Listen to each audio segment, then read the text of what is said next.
le RS Center. Alors vous avez au moins trois parties à télécharger.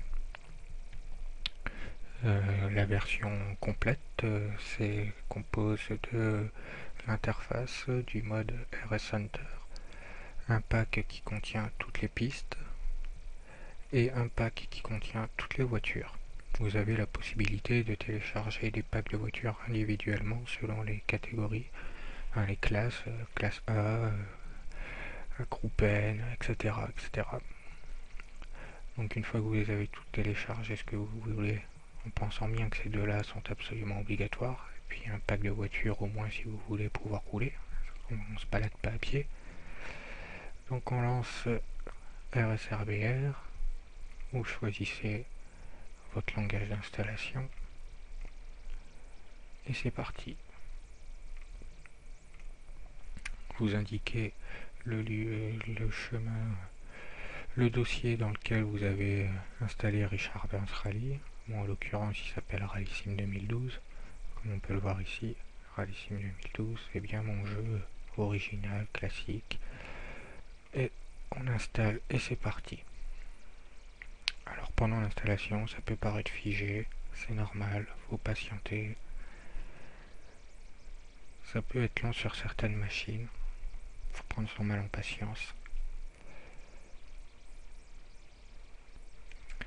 Une fois qu'il a terminé, on fait la même chose pour le pack de pistes.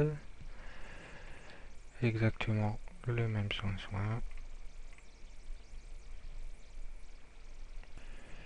Et une fois qu'il a fini le pack de track, on fait la même chose pour les voitures.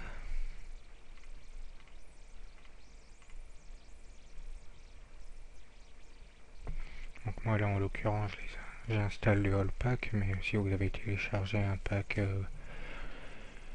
groupe A, groupe N, c'est exactement la même chose, hein, c'est un exécutable, clic clac cloc et hop.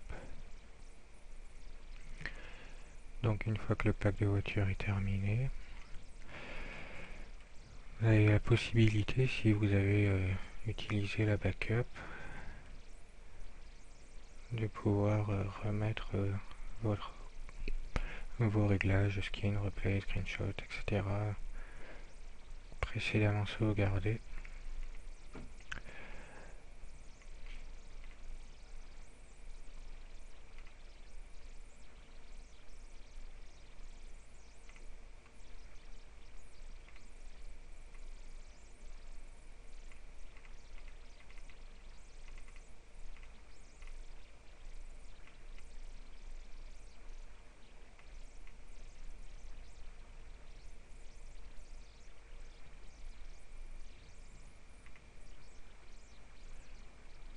Là, il me remet ma configuration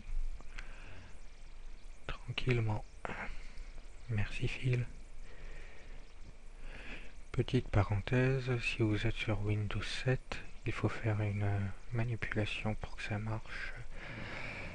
Il faut aller dans panneau de configuration. Et dans panneau de configuration, on va dans système. Système. Paramètres système avancé. Et ici dans performance, on vient cliquer sur paramètres. Et dans prévention de l'exécution des données, on vient cocher ici activer la prévention d'exécution des données pour tous les programmes et les services, sauf ceux que je sélectionne. Et on va venir sélectionner les exécutables de Richard Burns pour qu'ils puissent fonctionner. Alors il faut sélectionner le Camac, le lanceur d'addon, qu'à chaque fois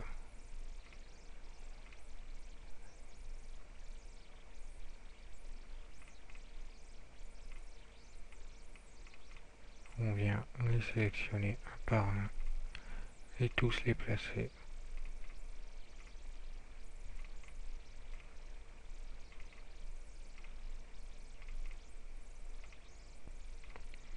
Et voilà. On applique. et il va falloir redémarrer pour que ce soit pris en compte. Et sans ça, vous avez beaucoup de chances que ça ne marche pas du tout.